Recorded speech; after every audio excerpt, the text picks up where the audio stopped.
warahmatullahi wabarakatuh. Selamat bertemu dengan Kimiaku Channel. Di video kali ini kita akan membahas tentang sifat koligatif larutan, terutama penurunan titik beku larutan non-elektrolit. Pertama-tama kita akan membahas tentang penurunan titik beku larutan. Secara umum, mengapa titik beku larutan bisa lebih rendah daripada titik beku pelarutnya, sehingga ada istilah penurunan titik beku larutan. Kita lihat gambar yang ada ini adalah sebuah gelas kimia yang berisi satu zat pelarut, kemudian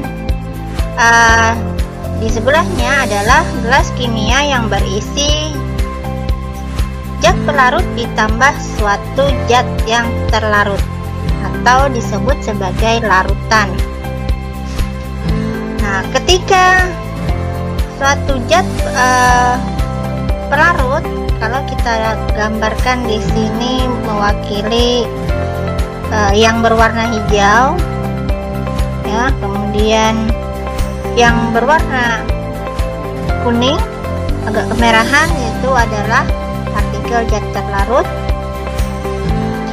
Ketika dia mengalami proses pembekuan, maka kalau pelarutnya air akan membeku pada suhu 0 derajat Celcius. Nah, kalau sudah terbentuk larutan, ketika air ditambahkan suatu zat yang terlarut, maka pada saat larutannya ingin membeku akan memerlukan suhu yang lebih rendah untuk dapat membeku. Hal ini karena adanya partikel zat terlarut yang menghalangi proses pembentukan molekul-molekul untuk menjadi kristal padat.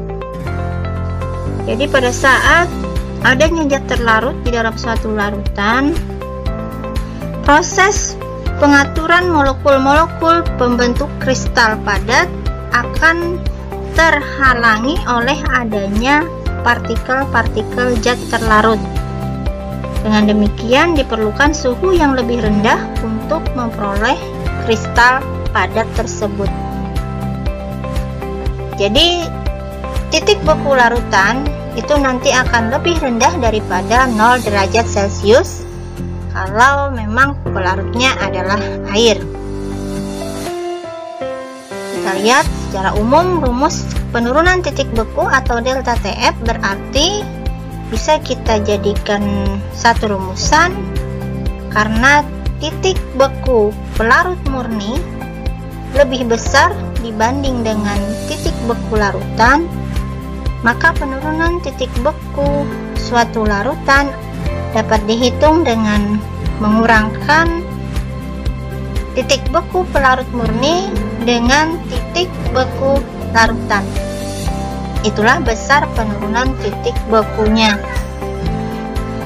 Atau kalau kita mau menghitung titik beku larutannya, kita bisa rubah penurunan titik beku larutan tadi, kita rubah posisi rumusnya, berubah menjadi TFL sama dengan TFP dikurang delta TF. Jadi titik beku pelarut dikurangkan dengan besarnya penurunan titik beku larutan.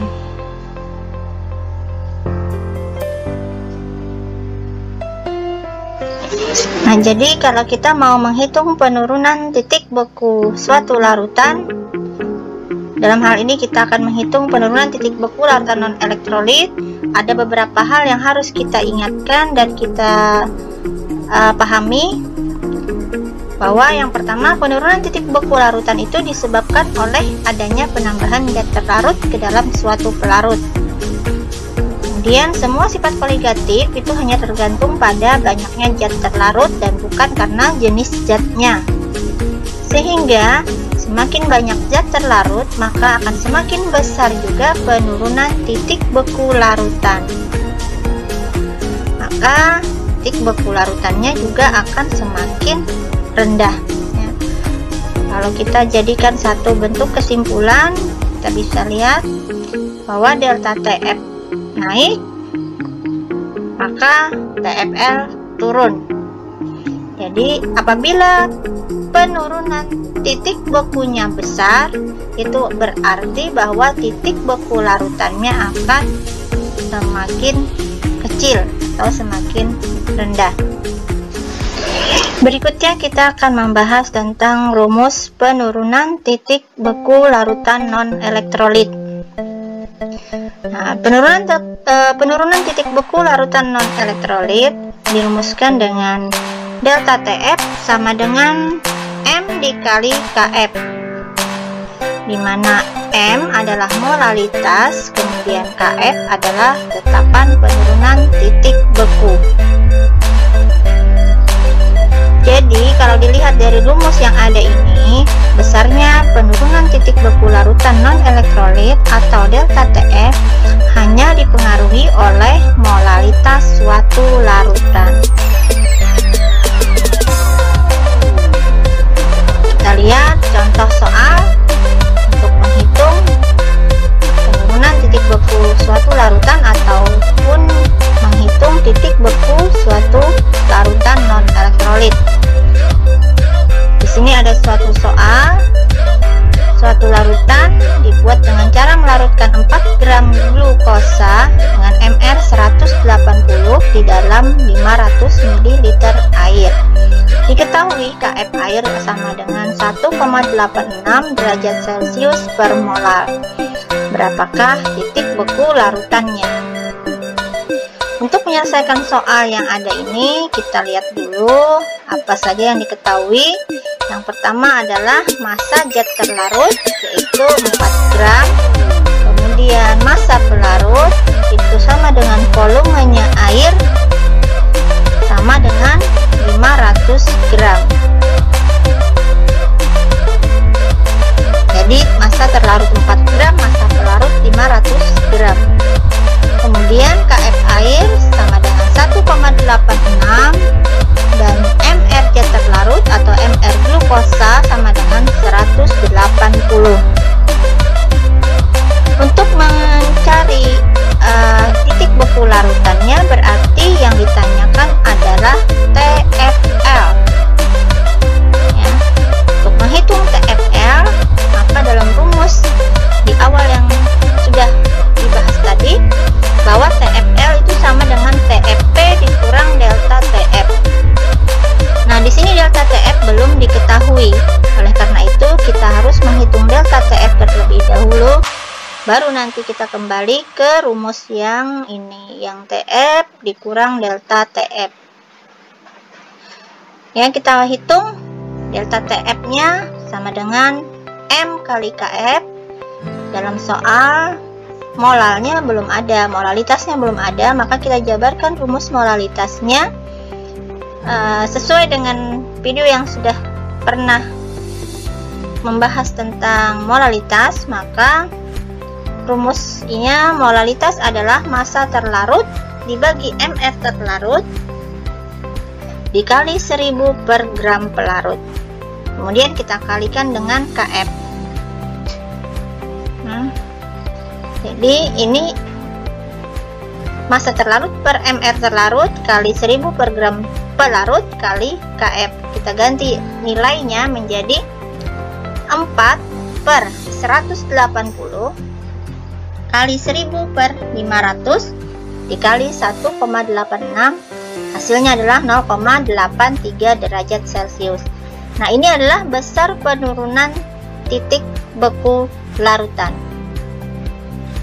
Sehingga kalau kita mau mencari TFL-nya atau titik beku larutannya, karena dia air pelarutnya, maka TFL sama dengan TFP dikurang delta TF. Yang ini tadi rumusnya TFL sama dengan TFP dikurang delta TF. Berarti TFL sama dengan 0 dikurang 0,83, sehingga hasilnya adalah minus 0,83 derajat Celcius. Nah, dari hasil ini terbukti bahwa titik beku larutan itu berada di bawah titik beku pelarutnya, ya. Oleh karena itu namanya juga penurunan titik beku. Artinya yang larutannya, titik bekunya lebih rendah daripada titik beku pelarutnya. Kemudian kita lihat lagi contoh soal yang lainnya. Di sini ada gambar beberapa larutan. Ada larutan A, larutan B, larutan C, dan larutan D. Masing-masing gambar ada terlihat partikel-partikel zat, baik partikel terlarut maupun partikel zat pelarut. Yang berwarna hijau adalah partikel pelarut, kemudian yang kuning adalah partikel terlarut. Dengan memperhatikan jumlah partikel pelarut dan partikel terlarut yang ada di dalam masing-masing larutan, manakah yang memiliki titik beku paling rendah? Nah, untuk menjawab soal yang seperti ini, kita kembali lihat gambar yang tadi, gambar 4 buah larutan yang sudah ada di dalam soal. Kita ingatkan konsepnya bahwa partikel zat terlarut itu mempengaruhi penurunan titik beku larutan, di mana semakin banyak zat terlarut, maka semakin rendah juga titik beku larutannya, karena semakin besarnya penurunan titik beku. Ya.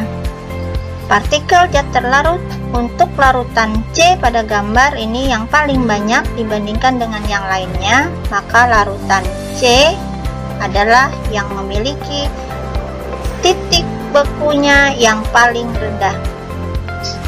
Jadi jawabannya adalah larutan C adalah larutan yang titik bekunya paling rendah, karena partikel zat terlarutnya yang paling banyak dibanding dengan larutan-larutan lainnya. Selanjutnya kita lihat contoh soal yang lain. Di sini ada soal di mana diketahui titik beku 500 ml air ingin diturunkan menjadi minus 2 derajat Celcius pada tekanan 1 atmosfer. Diketahui KF air sama dengan 1,86 derajat Celcius per molar. Maka berapakah massa gula yang harus dilarutkan agar terbentuk suatu larutan dengan titik bekunya negatif 2 derajat Celcius? Diketahui MR gula 342. Untuk menjawab soal seperti ini, kita lihat dulu mana yang diketahui. Dalam soal diketahui TFL sama dengan min 2 derajat Celcius, kemudian TFP sama dengan 0 derajat Celcius karena pelarutnya air. Sedangkan delta TF secara umum rumusnya adalah M kali KF. Karena massa zat terlarut yang mau kita hitung, maka rumus massa itu akan muncul di dalam rumus molalitas larutan. Ada di sini. Oleh karena itu rumus yang ada ini kita jabarkan lagi, dimana delta TF itu adalah TFP dikurang TFL, kemudian sama dengan M kali KF. Berikutnya kita masukkan nilai angka-angka yang ada di soal. TFP 0 derajat, kemudian dikurang TFL nya minus 2, jadi 0 dikurang minus 2 sama dengan M nya kita jabarkan rumusnya menjadi massa terlarut dibagi MR terlarut dikali 1000 per gram pelarut dikali KF nya adalah 1,86. Kita teruskan lagi rumusnya, ini kita masukkan harga yang diketahui di soal, angka-angka yang sudah ada di soal. TFP dikurang TFL, ini hasilnya adalah 2. Kemudian Massa gula karena mau dihitung berarti tetap kita tulis seperti ini. Dibagi MR nya kita masukkan nilainya 342 dikali 1000 per massa pelarutnya adalah 500 gram kali 1,86. Maka hasilnya kita lanjutkan, ini bisa pindah ruas, 342 pindah ruas menjadi 2 kali 342 dikali massa gula, kemudian 1000 bagi 500 ini hasilnya 2 dikali 1,86. Kita selesaikan lagi, maka massa gula akan diperoleh hasilnya adalah 183,9 gram. Demikian contoh-contoh soal tentang pembahasan penurunan titik beku larutan non-elektrolit, baik menghitung TFL-nya atau menghitung apapun yang ada di dalam soal yang masih bisa kita munculkan sesuai dengan rumus yang ada. Seperti soal yang terakhir ini adalah menghitung massa zat terlarut. Selanjutnya kita lihat soal-soal untuk latihannya untuk memperjelas pemahaman kalian terhadap materi yang sudah dijelaskan. Ada 2 soal yang harus diselesaikan. Pertama, hitung titik beku larutan yang dibuat dengan melarutkan 6,84 gram sukrosa dengan MR 342 yang dilarutkan di dalam 200 ml air, KF air 1,86. Yang kedua, diketahui beberapa larutan. Yang pertama, larutan glukosa 0,2 molar, larutan sukrosa 0,1 molar, dan larutan fruktosa 0,3 molar. Pertanyaannya, tentukan larutan yang paling rendah titik bekunya dan jelaskan alasan terhadap pilihan jawaban yang dipilih ya. Selamat belajar. Selamat mengerjakan. Terima kasih atas perhatian. Wassalamualaikum warahmatullahi wabarakatuh.